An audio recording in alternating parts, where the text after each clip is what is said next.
Hello, people. We are back. A2TP podcast, episode 233, and we are back in the building. It's your boy, International Walt, and I am here with... Your girl, Tosh, the co-host is with the mostest. The beautiful co-host is with the mostest, and we are back for another episode of Us. We hope you guys enjoyed the last episode.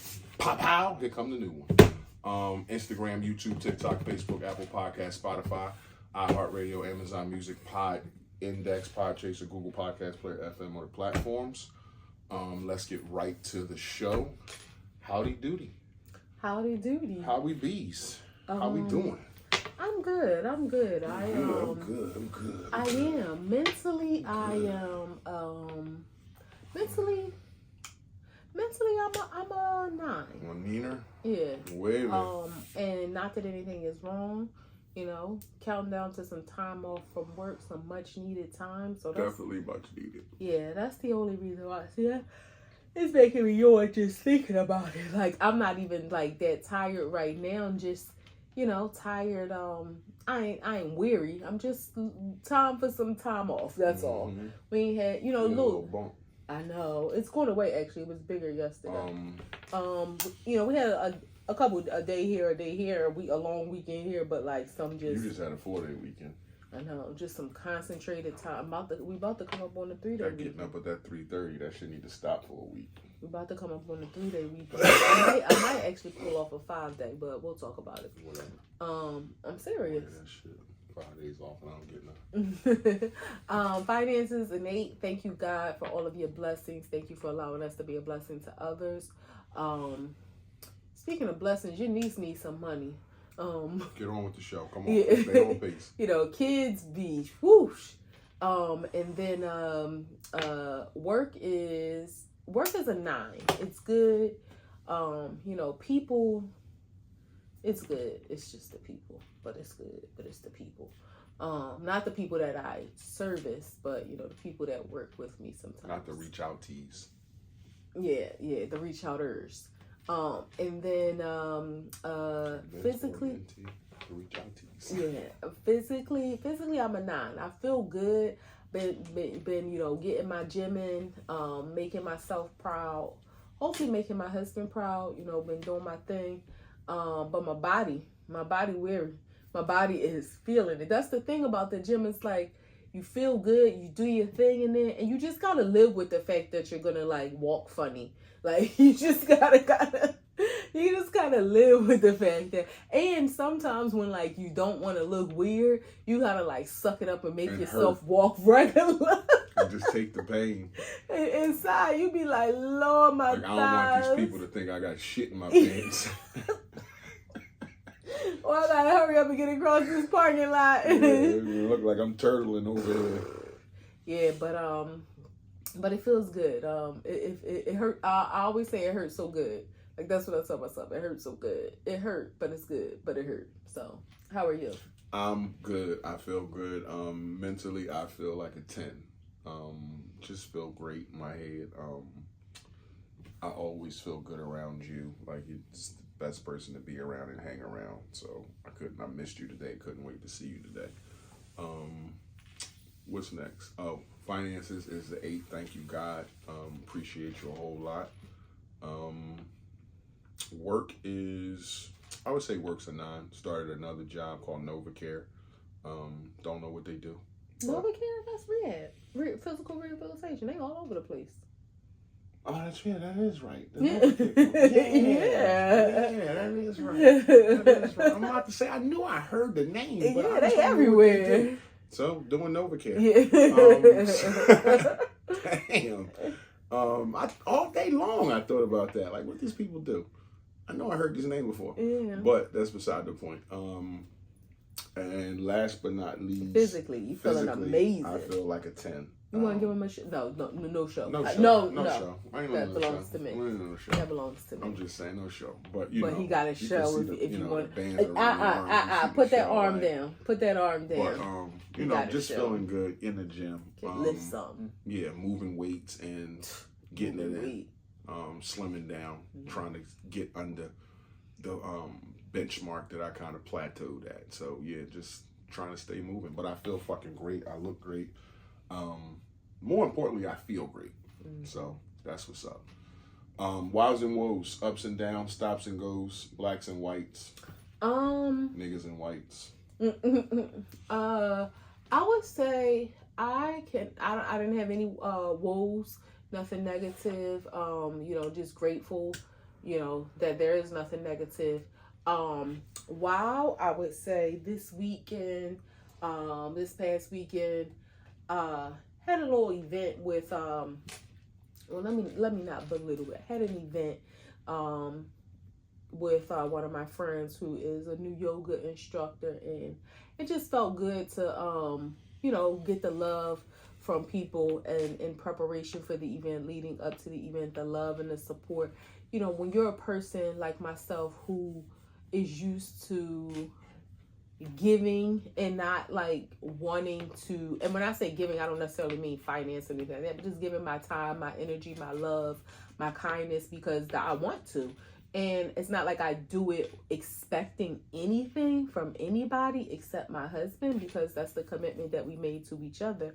But when you get it from other people, it just feels good. So, my sister and my nephew, who live how many miles away? 1,000 miles away. They knew they couldn't be there, but they supported. That really meant a lot. My husband, he did everything that he could to support me. It made me feel so good. When I came in, he jumped up and was like, "How was it?" Like, he was really excited, and it was a good day. This wasn't like no money making venture or anything like that. It was just giving an opportunity, one, for my friend, and then an opportunity for people to do something that I enjoy. I wanted to share that with them, and it was a good time. So that was just like, a cool thing. It felt good. Awesome. My woe is this fucking heat. The heat's just been brutal. I am not a fan of the heat. Starting to become like not a fan of the summertime, because we're getting like Indian summers. Like, just the heat's just been overbearing.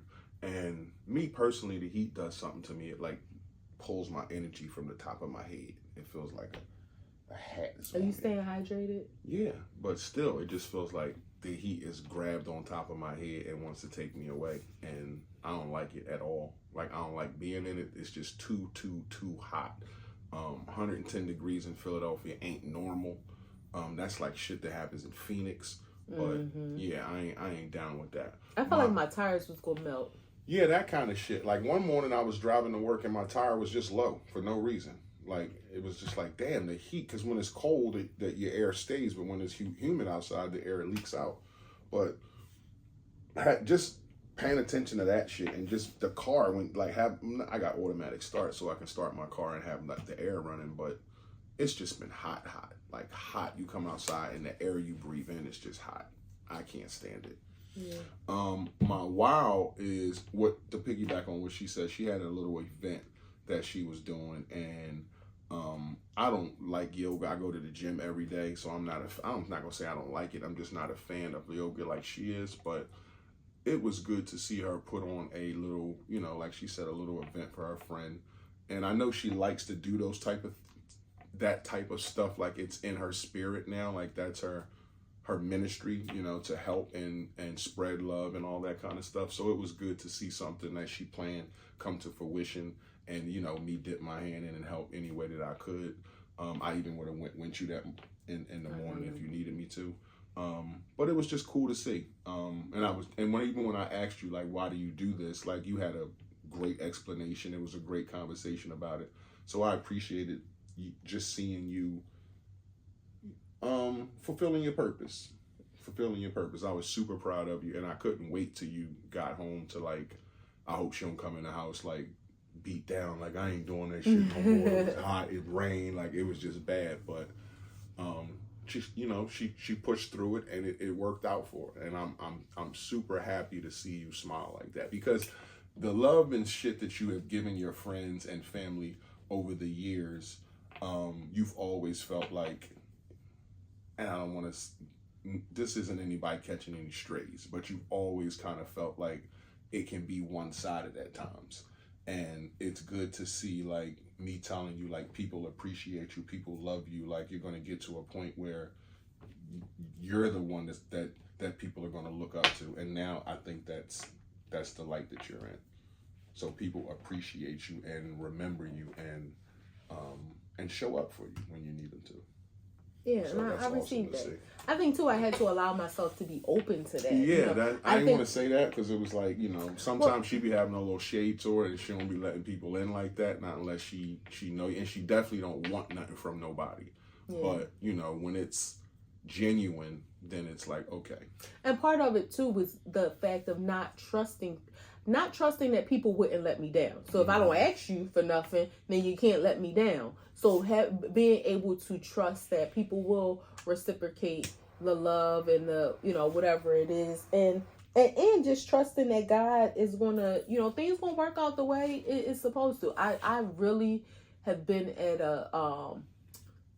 this season of my life, and I plan to carry it on, forever now, is to really pray out to God about anything that I do, before I say, oh, I want to do this, really think God, if this is your will, if this is meant to be, then, let me know, let things work out, and just really praying to God about every decision that I make, and also praying that things just are easy. I want things, I know everything won't be easy, but I don't want to be stressed about anything. My husband doesn't give me a reason to stress, my not in my work life, and I mean, not in my personal life. In work life, sometimes we may not be able to control some things, but in my personal life, I don't want to stress about anything. I just don't. Again, my home life is stress free. Not saying life is perfect, but I don't want to stress about anything, especially something that's supposed to be fun and enjoyable. Mm-hmm. So it was times that I did have to tell myself, Natasha, you don't have to do too much. Natasha, you're doing enough. That's what it is. You're doing enough. And that's been a reminder for myself in different capacities in my life. I don't want to get into everything, but different capacities in my life that I've just been reminding myself, you're doing enough. You are enough. You are. You're enough. Thank you. Not that you've ever made me feel that I wasn't. That's something that I had to tell myself. Right. I got a question for you. Yes. Is there anything that you're carrying alone right now that we could carry together? We're on a pod. Yeah, that's Give it up or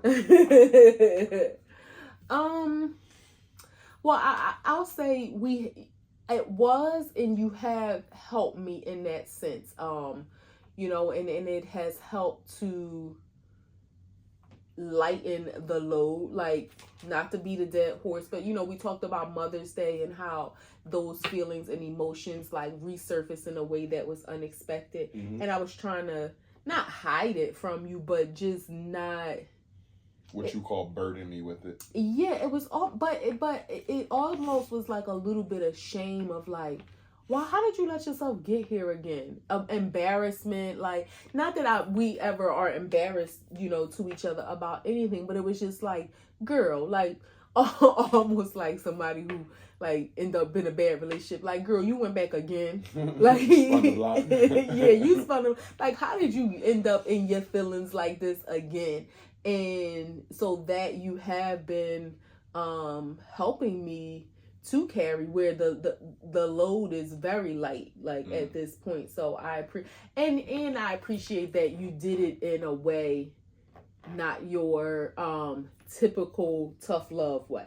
Why am I Mr. Tough Love? Because that's your way. Okay. And sometimes that's needed. Sometimes that's needed. And you gave it to me a little bit, but you softened it. You said, can I talk to you? And you not say nothing, and I let you cook. Yes. You put your oven on 350 and baked your muffin. Yeah, and you had some steam coming out your ears because your oven was cooking too.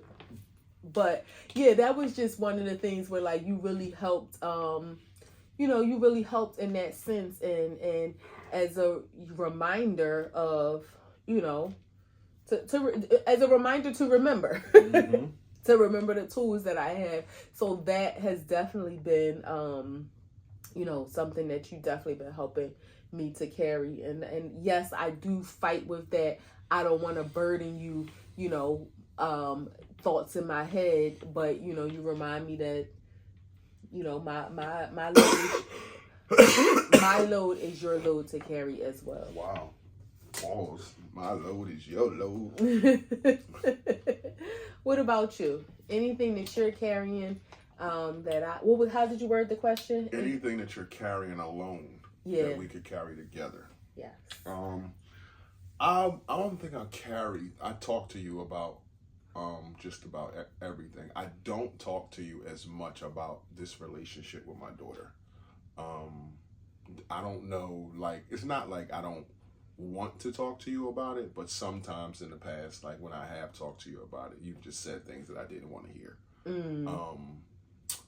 But you know, like, it's evolving, it's slow, it's, you know, it's baby steps, it's, you know, we're crawling and everything's cool, but I just noticed that you may ask about it sometimes, you know, every once in a while, but it's not something that I bring up often. So that would be the only thing that's like in my head that I kind of feel sometimes alone with, but it's not like it's like it's purposeful, I guess, because it's not like you won't listen to me or you won't talk to me about it or you won't you know, be a confidant in that situation. It's just my trepidation and also embarrassment,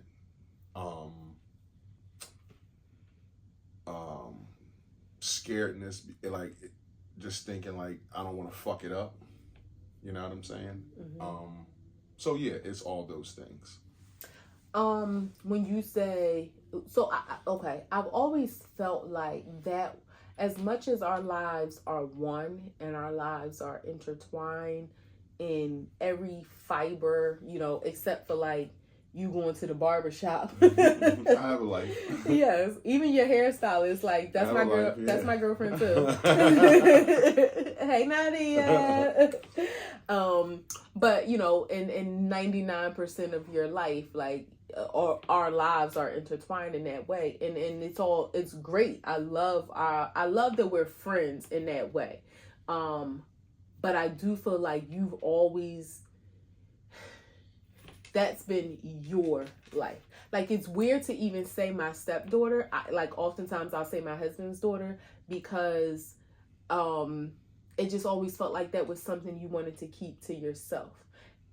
And I'm sorry for that because I never felt like that. And that kind of feels icky for as close as I am to you. Like, I never wanted you to feel like I need this to myself.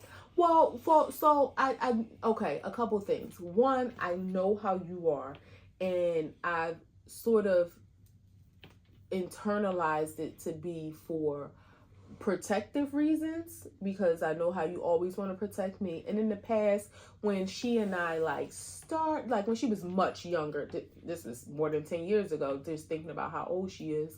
You know, we in her teenage years, you know, started to kind of build some semblance of a relationship, and that, you know, didn't go well. So I always took it as like you trying to protect my feelings in a way, and like kind of and trying to protect my feelings is like I'm gonna just keep this to myself, and like you stay over there. But not like in a mean way, but that's how it has kind of evolved. That's how it feels to me, how it has evolved. If I'm honest, when you said on the show, like, you know, y'all had, you know, you were talking to her, it stung a little bit because it was like, damn, like you hadn't even let me know that, you know, you said it on the show before you ever said it to me.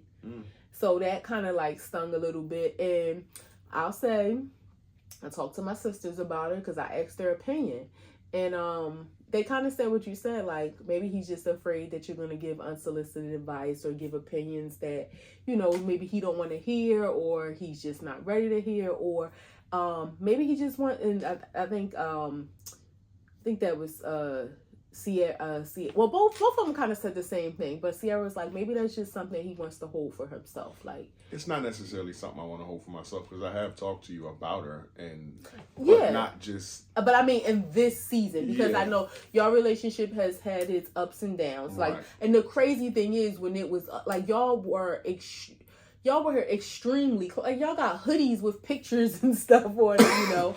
You know, y'all were extremely close, and you know, things happen, and I love and appreciate the fact that you have you know, I always told you, like, no matter how it may look to other people, and who cares how it looks to other people, the conversations we've had. And I always told you that don't ever give up on a relationship with your daughter. Like, it ain't no deadbeats over here. Not that like it's a financial situation, but nah, like, don't, like, whatever time you got to take, whatever mental space you have to get into, but I just would never accept that from you, of like giving up. And I know it may look different in how you handle it than how it may be in my mind, and I've had to learn to accept that. Like, you may not go about the relationship the way I think I would, because I'm not a parent, but it, had it be the same situation. But however you do it, don't ever give up on your child. Right. So, and I love and appreciate the fact that despite, feelings may have been hurt in the past, that you haven't. And I think that's a big part of it too. And again, I'm sorry for making you feel like that, because I never wanted you to feel like that. But I did intend to, like, not be so talkative about it because of embarrassment, because of unsolicited advice, because like, I just knew where you stood with it. Like, you always have told me that, like, don't give up on your relationship with your daughter. And we've always been close, but we've had ups and downs, and she's a grown woman now, and she was angry about things, I was angry about things, her feelings were hurt, my feelings were hurt. So that's just something we had to get through, and I kind of felt like we had to get through that without any outside noise. But I never wanted you to feel like I didn't, like, I need this part of my life for myself, because that's the part of my life where I can get down, I could not know how to do something, I could not know how to handle something, and I don't have nobody else to bounce anything off of but you. Well, I mean, I got the lady, but I would go to you first before I went to the lady. So yeah, I'm sorry that you felt like I need this part of, I don't have no aspect of my life that I need for myself except, my hairstylist and my barbershop. Like, stay out of that. But well, she gonna do my hair too one day. Whatever. We talked about that when I was there last time. If I could protect you from one thing, what is it?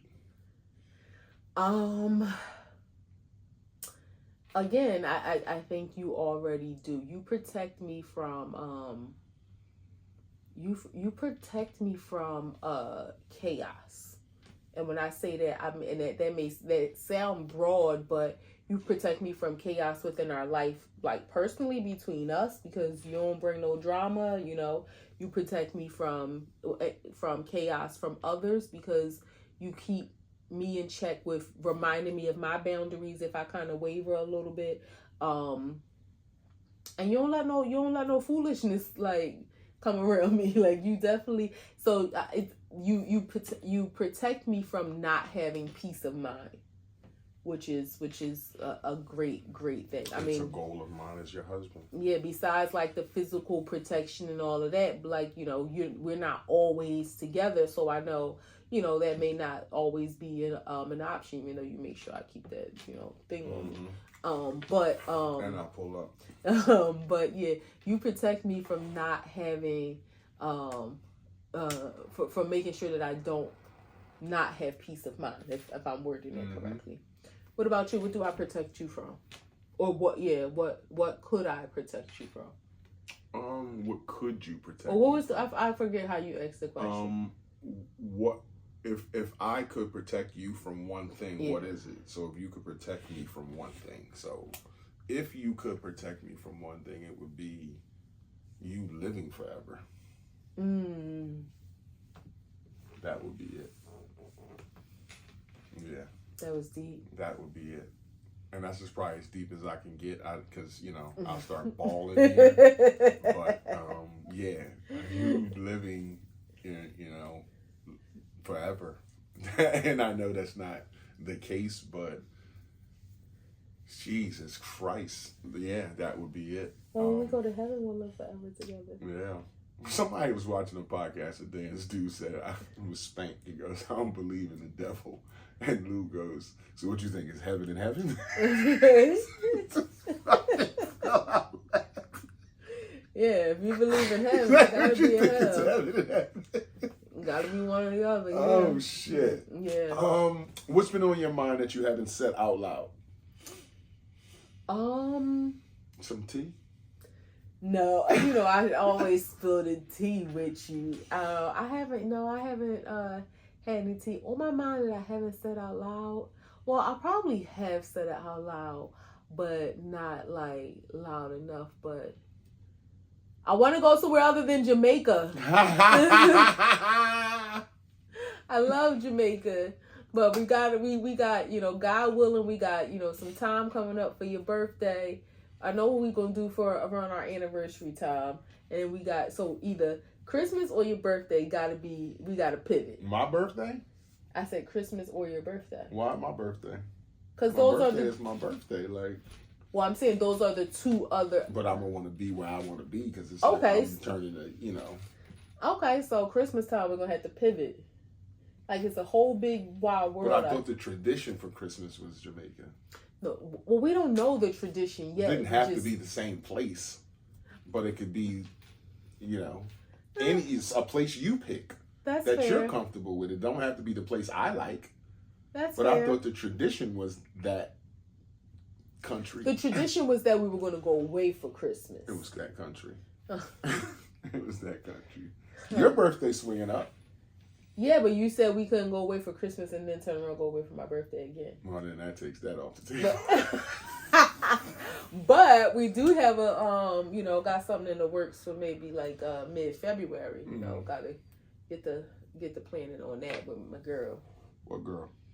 Don't worry about it. Yeah, okay. We already talked about it. Talked about what? Just I'm not going nowhere with nobody I don't know. I know. Okay. That's why I said we got to get to planning on. Don't be mad when I say I don't like that person. No, don't just be like, oh, you doing that just to be doing it. No, it's gonna be genuine. That's all I'm saying. What is a funny? Wait, but is anything on your mind that you haven't shared? Because sometimes I feel like you carry a lot of weight of our home on your shoulders and you don't. I think recently I have shared it that sometimes shit can get a little overwhelming. Okay. I think this recent time you've kind of taken me a little bit more seriously, and I appreciate that. What that does is gives me the energy to stop and gather myself, know what I'm doing it for, and then also it makes me feel appreciated. So if I'm saying that, and then I'm really, when I mean it, like otherwise I'm just talking shit to you. But when I'm saying that, I kind of mean it, and I just want you to take me seriously when I say that, because again, this is my goal, this is my legacy, and I take it very seriously. So when it does affect me, you're the first person I'm going to come to, and it's not like I'm breaking down or withering away. It's just like, whoa, let's take a chill pill for a bit because shit's getting a little bit overwhelming. Yeah, we want to make sure it's no man overboard. And you know what my main goal is. So for us to always have. Yeah. So that would be it. On the lighter side, what is a funny, embarrassing story you can share about our relationship? Oh, a funny, embarrassing story. Wow, we've had so many funny moments, but embarrassing is like, I don't know if I could share. I think I'm two off the bat. One a long time ago and one recently. One a long time ago in Wildwood? Mm-hmm. Okay, my mind thought the same thing, yes. I mean, but yeah, you're all right with me sharing that? I shit my pants. Yeah. No. Let's not couch it that way. What, I got drunk and shit my pants? Let's not. Where were you? I was in a hotel room. In where? In the bed with who? In the bed with you. And?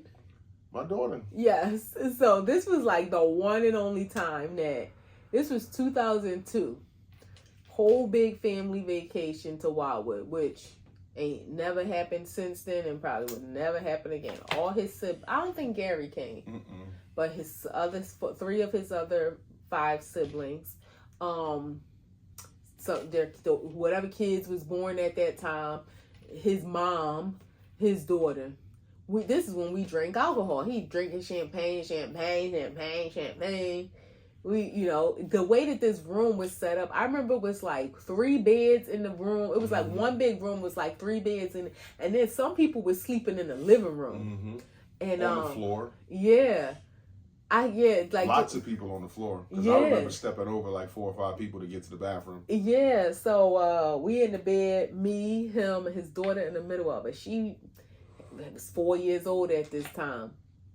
And I felt him jump up and like hurry up and go to the bathroom.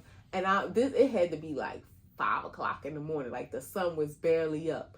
But like the way he jumped up, I knew something was wrong. So I waited for a little bit and then I got up and I crept to the bathroom. I'm like, you all right?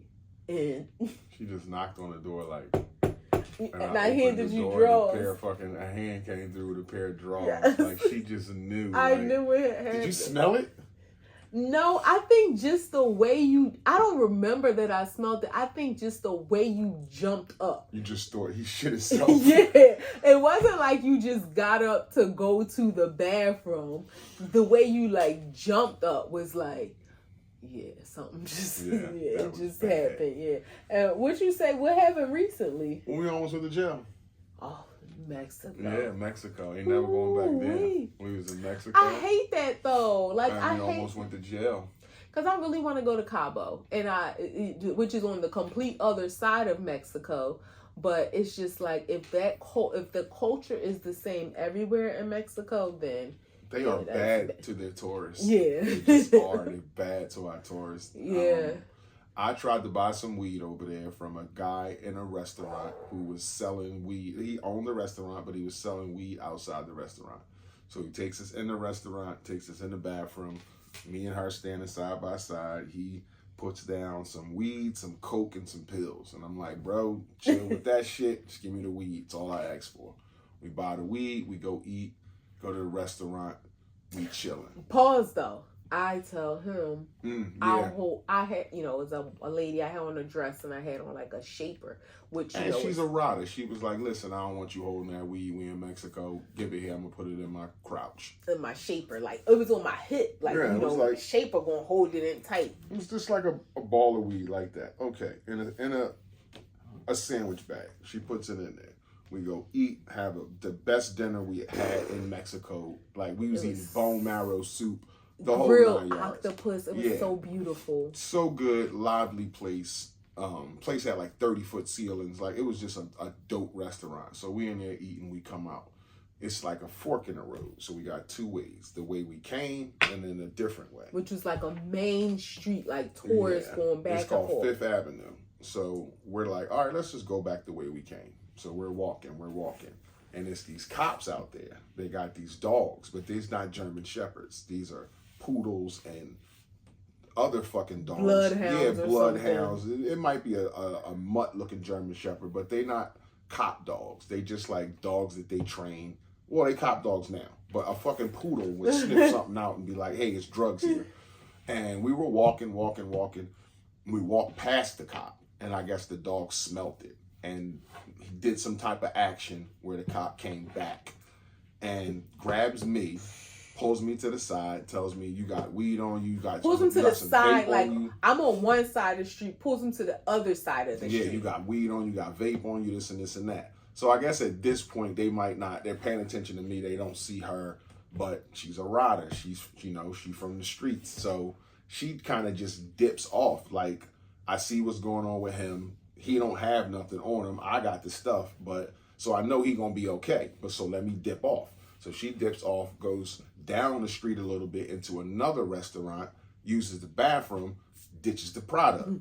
So after she ditched the product, she come back out. By that time, they let me go. So I'm walking. She starts walking. I'm on the phone calling her, where you at? They see me again on the phone. They try to run up on me again. I dip down another street. I'm walking. Now I'm in Mexico, walking down some street. It's 100 degrees. I'm separated from my wife. I feel like the police is looking for me. I'm like, what the fuck is going on? And he messaged me, go to the hotel. Yeah, I just text her, listen, wherever you at, go back to the hotel now. I'm going to find my way there. So, took like 15 minutes, but I found my way there, sweaty, all that. We all ended up together. But what had happened was, or what we think is, the man, or what I think, the man who sold us the weed, I think they tip off the cops there. I just think they do. I think that's like a play that they have there where they'll sell you some shit, tip the police off, then the police lock you up, but they don't lock you up. They take you around the corner and extort you. You know, give me 1,000 US, give me 2,000 US, and you can go. And we would have paid it. Paying them, and then you just out $2,000, and you got this experience in Mexico that the police did to you. So it's a lot of politics in Mexico with the cartels and the weed and that's all the this thing shit. in Mexico. Weed is not illegal. It's just the cartels running. It's just that you can't have no dispensaries. They won't let you have dispensaries because they people even told us in the store. We found a store and they said that you can only sell it if you get it from the cartel. Mm-hmm. But getting it from the cartel really is illegal. And the stores, they don't want to mess with the cartel. So it's a lot of red tape and bureaucracy and criminal behavior. In another country like Mexico, I don't want to go nowhere to cartel with somebody talking about, yeah, I'm going to take you to meet somebody from the cartel for a fucking $50 worth of weed. Hell no. Nah, I don't want 50 pounds. I want $50 worth. And you could tell even some of the people there were so scared because like when he would go to like these smoke shops, who they would sell like with like the Delta 9 stuff and all that. He would ask like, or they would sell oil, and he would ask if they sell flour. He'd be like, "It's illegal, it's illegal," and it's like, and a couple people they put us on game and was like, "Yo, bro, like you're not gonna find that shit around here. The cartels do this, they do that. They stop us from doing this. The police in on it too. Like they put us on game and was like." You gotta really, really know somebody to get like good weed. And then one girl, she was like, that was our last day. Yeah, she was like, if you come back, blah blah blah time. It was like, girl, and I don't even smoke, so I'm just with him. But we together, like making sure some shit where it been like we go see somebody and two dudes pull out a gun and fucking rob me or some shit. Like what we gonna do? Yeah, nah, I ain't doing that shit. Yeah, she was like, Mexico is just a scary place when it comes to that shit. It's all like Mexico, like you gotta stay on the and see, it's like 6 in one hand, half dozen in the other because I like a chill vacation where we just relax. Like Christmas was most relaxing, beautiful time. Like it was so amazing. All we did was go to the beach, eat good food, have great sex, like listen to great music. It was so relaxing. And then we have some vacations like Mexico where we out and about. We probably walking 10,000 steps a day. We taking 4 showers because it's so sweaty. Oh my god! So the fucking mosquitoes. Yeah. So I mean, it's like we don't necessarily want to have to stay on the resort. If we decide that's just what we want to do, then that's fine. But it's almost like your best bet is to stay on the resort. Mm-hmm. But it was funny when we got back together, but it wasn't funny when we. And when he said go to the hotel, I was at the hotel sitting right at the gate, like everybody. Like I'm not like going to the room, like I'm like, right at the gate, letting her know I'm not like I ain't caught, I ain't locked up. I'm coming. I'm going down another street. I'm going down this street. I'm trying to get back to 5th Street. Like there was a tight half hour. Assholes was tight. Like and I can't believe this happened. Let's get the fuck in this fucking house. And and he was like, "Where is?" I was like, "I flushed it." I was like, "Babe, where the weed at?" Because I'm thinking I'm about to go smoke. She was like, "Weed? I got rid of that shit." Like, hell are no. You crazy? We ain't going to jail. And I'm thinking, okay. All right, cool. All right, fuck it. Like, all right, you right. Get rid of that shit. Nah. Because it's poodles walking around smelling people. Yeah, you never know. That was crazy. What kind of love do you crave on days that you're struggling?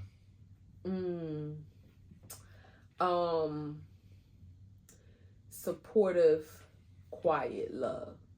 Just,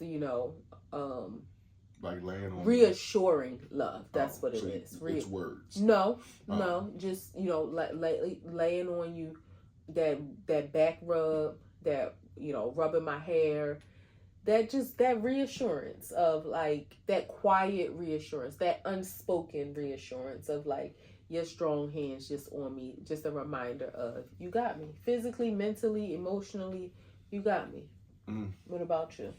Do you need that? Do you need the words, or like, what do you need? I would think the same thing. Rubs. You know, I enjoy some rubs. Not every time that I ask you to rub me am I feeling down, but it relaxes me to the point where I feel recharged. Sex. That helps a lot.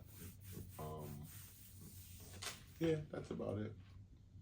If I lay on you for 5 minutes, I'm asleep. So it's not like 5? I enjoy the. You mean like 3? Yeah, I can't enjoy the process of laying on you because it's like I lay there, it feels supple, and I'm going to sleep. Supple.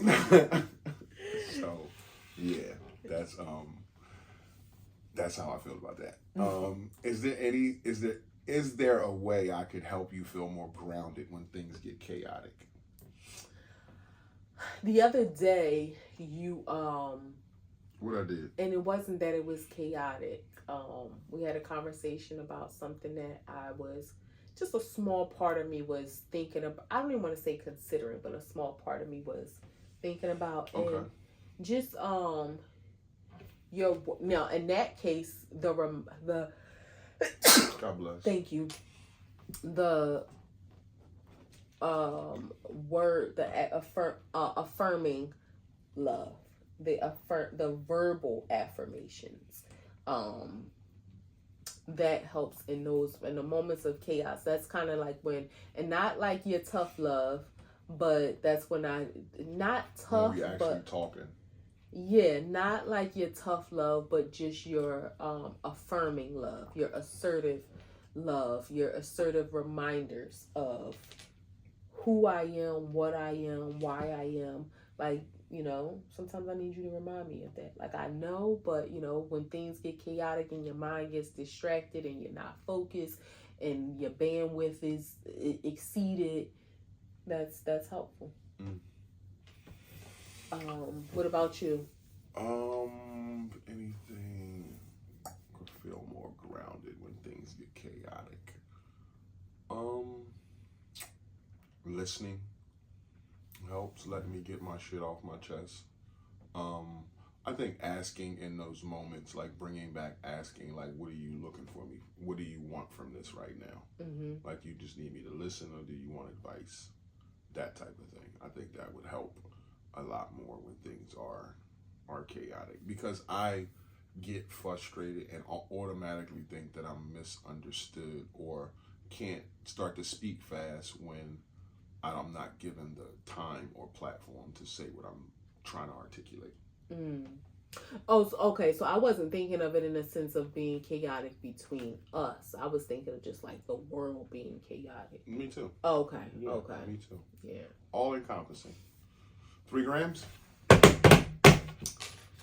B. Simone. Have you heard about her? Some, but not all the details. I heard about, her saying her financial situation. She was saying, well, that was a part of that clip. That interview was with her best friend. Okay. That's what she says is her best friend. But the interview and wasn't released. There was just a few clips that came out. But in that interview, her best friend before that was saying to her, and people on the internet have been saying she's like the worst best friend ever because of when her and Ashley was together. Megan Ashley. Yeah, she just said, on the show, like in a mid podcast, hey, I'm through with this shit. I'm done. And and Megan started crying, saying, you didn't talk to me about this. You're just saying on air that you're done. And she just was like, yeah, I'm through with the podcast. So that's how they split up. Oh, wow. So, and that at the time was her best friend. So this girl she's interviewing is her new best friend. And this girl is saying, hey, it's weird sitting here talking to you because, this year I've been homeless. I've been on WIC. I had a child. I was put out. I was struggling so hard this year, and you're my best friend. And, I'm not going to ask you for nothing, but you just kind of watch me struggle, and I seen you give other people opportunities and this and this and that. And the whole time that she's saying this, B. Simone is sitting there saying, damn, Jesus, damn, Jesus. Like, as she's going through, hey, I was homeless. Hey, I lost this. She's just like, damn.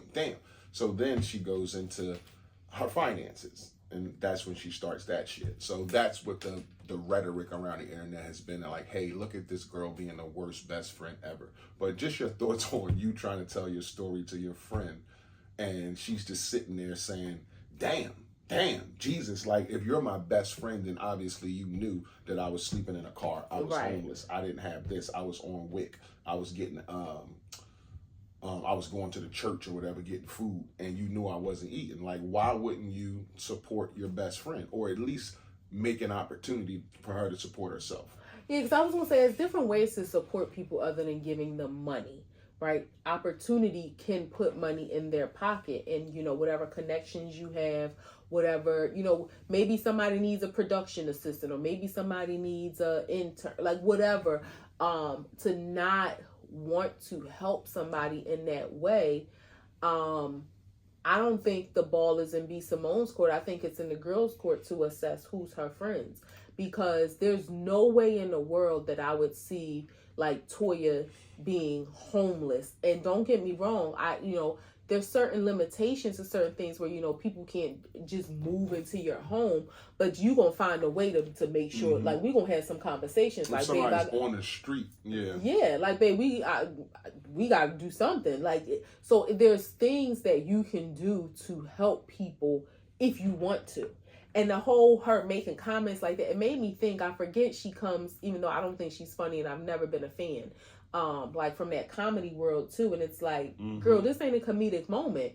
And you doing this, I don't know if you're doing this for content purposes, for clickbait, like, and maybe in her, now I'm just thinking like maybe in her mind, the more controversial, you know, interview is, regardless of how it may look, how it may make her look, it'll run her money up, which is horrible. Right. Which is horrible.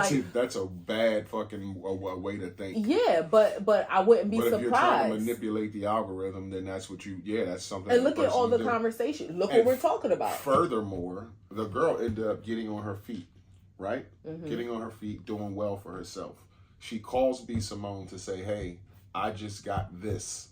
I think it was a building or job, something. I just got this new thing, good news to happen to me, and you're the first person I thought of telling.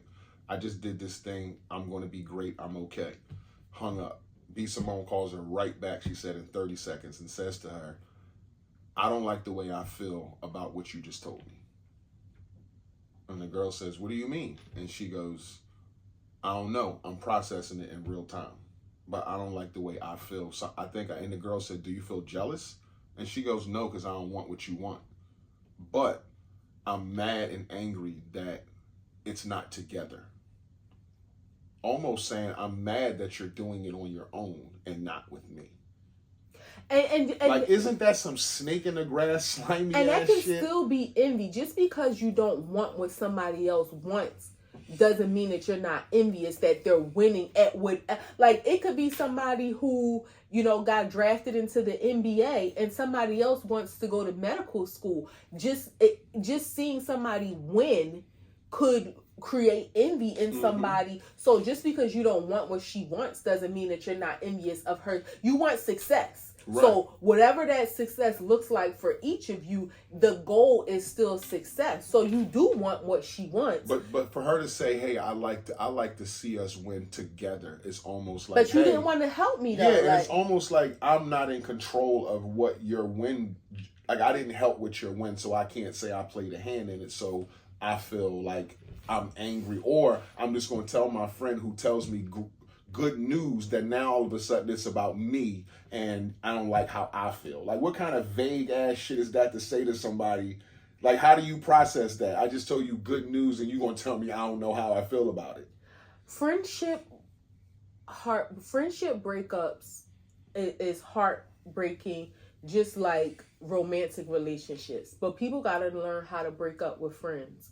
And you got to be able to identify when a friend ain't really a friend. They don't have your best interests at heart. When you sit and think, like, you tell them good news and they got like a snide remark, or, you know, you walk into a room and they got something, you know, negative. You might think you look, you know, cute as hell, and it's like, why you wear them shoes with that? Like, you got to pick up on stuff like that, and it's a shame. I don't know how men, you know, what it's like in the men's world. But it's a shame that so many women really don't know how to be a friend.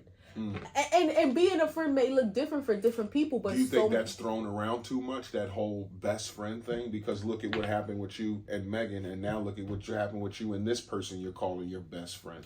I mean, I think you can have best friends in different seasons of your life. Like my best friend in high school was different than, as we got older. But is that a thing where women might throw that term around too loosely? Because I know men don't do that best friend shit too loosely. Like, you gotta be down. We had to go through some shit for me to be like, this is my best friend. But with women, it seemed like you said, whatever season I'm in or whatever, like we have a niece who thinks like a lot of people can be her best friend. So that's what I'm saying. Is it a thing with women where they might just think, because we get along for a month or a couple nights out, this is my bestie? I think friends, the term friend gets thrown around too frequently. Like, everybody don't have to be your friend. You can have some associates, some acquaintances, a former classmate. Somebody I might be talking about, oh yeah, this person who I went to school with. I don't have to say like my girlfriend from high school, because when you think like, that's a little weird. She wasn't really my girlfriend. It's like sometimes just to say, my former classmate or my former coworker. Like, everybody doesn't have to get the classification of friend. And that is something that comes, I think, with age, unless you have a woman in your life who schools you early on. Right. My mom, the few friends she had, they were like her best friend now was since like kindergarten. But when I look at the dynamics of their relationship, I had to learn like, that ain't how I want to be a friend. So you do have to learn how to be a friend, either by observing others or also be open to learning from other women how to be a friend. That's just shitty friend behavior. That is. Like, on the surface level, just the details we're talking about is like, that's shitty friend behavior. She just seems disingenuous. And if you're doing that for to run up numbers, that's even more shitty. Yeah. That's even more, because you're making yourself look bad and your friend look even more bad. Right. For dealing with you. Graham too. They are killing Marge Simpson. I don't watch The Simpsons. Haven't watched The Simpsons in like 15 years. But what kind of shit is that to kill? Like, why we gotta be that serious with The Simpsons?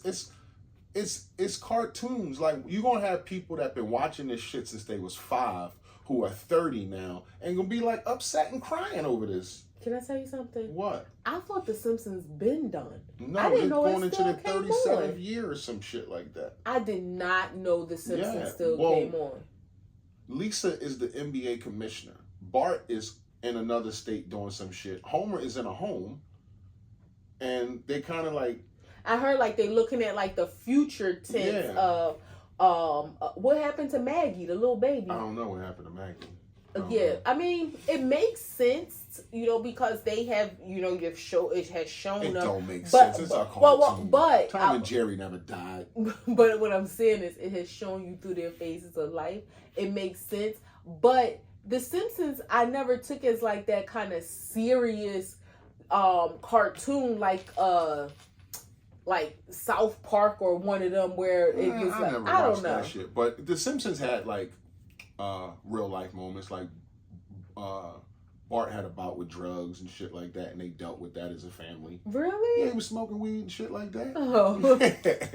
So that was, then the girls, like him dealing with girls as he's growing up. So they dealt with some serious things, but Marge dying? Like, that's crazy. If I was a Simpsons fan watching that shit for 36 seasons, I would be crying if Marge died.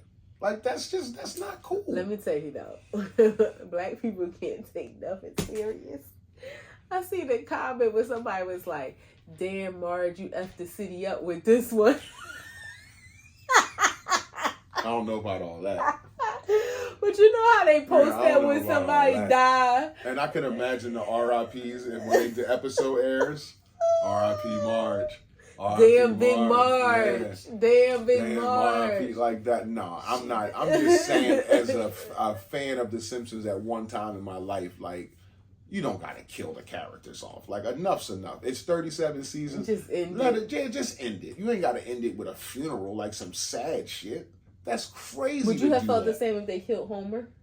Yeah, he's in a home. You can't kill any of them. Okay. Like, it's Homer, Marge, Maggie, Lisa, and Bart. You can't kill, and they can get as grown as they want, but just end it. You don't have to kill them.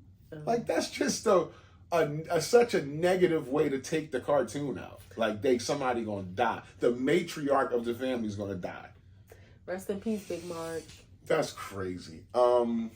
Third gram. Diddy coming home. They dropped the kidnapping, racketeering, and drug charges. So what's left?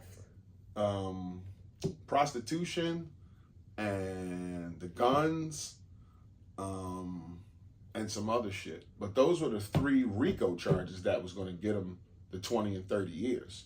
They dropped them the other day before yesterday.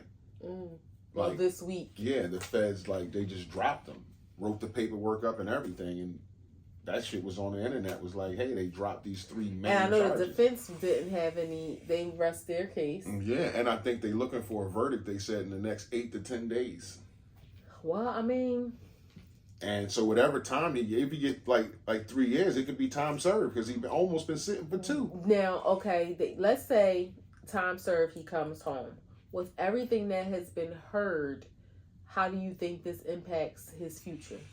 I still think he's rich. I still think he has. You remember how when this all happened and we thought there's people at those parties, the Ashton Kutchers, like of that ilk, the Hollywood people that we wouldn't think would be at those parties. Why ain't they speaking up? And we always was saying, well, a lot of people were saying because they might be on some tapes, they might be in pictures. I think he still has those people in his pocket. Oh yeah, like the Marys, the Naomis. That shut up and didn't say anything. Yeah, that didn't say anything about that case, that didn't do anything, that didn't talk to anybody, that didn't bash him. I still think he has those people in his pocket. But how do you think having them in his pocket is one thing, because that doesn't mean that they're going to want to come close to him, because think about how it may make them look. Like, as far, like, just think about, like, a Khaled getting a Pepsi deal. Right. But him having associations with Diddy may hurt that. I think when he come home, I don't think any of them would stand next to him, but I think they make phone calls for him. I definitely. So you think he's just going to ride the sunset with his money and, like, stay low on the radar? He going to have to, because he can't jump back on Instagram doing what? He can't jump back into people's faces doing what? First off, you're going to get ridiculed for the next 3 to 5 years that you're gay, you like semen on your body, like all them jokes are gonna just go come for home like and be a 5 dad. years. Yeah, like go away, let your hair go gray, stop with all that looking young shit. You not love, you showing Diddy Combs, everybody know your business now, and just live your life. But don't try to be in the limelight no more, because it's probably not gonna be as fruitful as it once was. Excuse me, did you see the light come on the stair? Yeah. Okay. All right. Okay. We got motion lights on our stairs, and there's not supposed to be any motion on the stairs, and I just seen a light flicker, so I'm sorry, I was very distracted. That was it. It's a wrap. Act 2 the podcast, episode 233 coming to a close. My baby's scared. You see her looking that way, like, hey, ain't nobody in here but us. We hope y'all enjoyed the episode. We enjoy bringing y'all the episode. R.I.P. Big Marge. R.I.P. Big Marge. If y'all fuck with us, y'all F with us. What is it? You say it. You say the first line. What is it? If you F with us, you F with us. That's it? If you don't, you should. If you fuck with us, you fuck with us. If you don't, you should. Peace. How you forget the tagline? I wanted you to say it.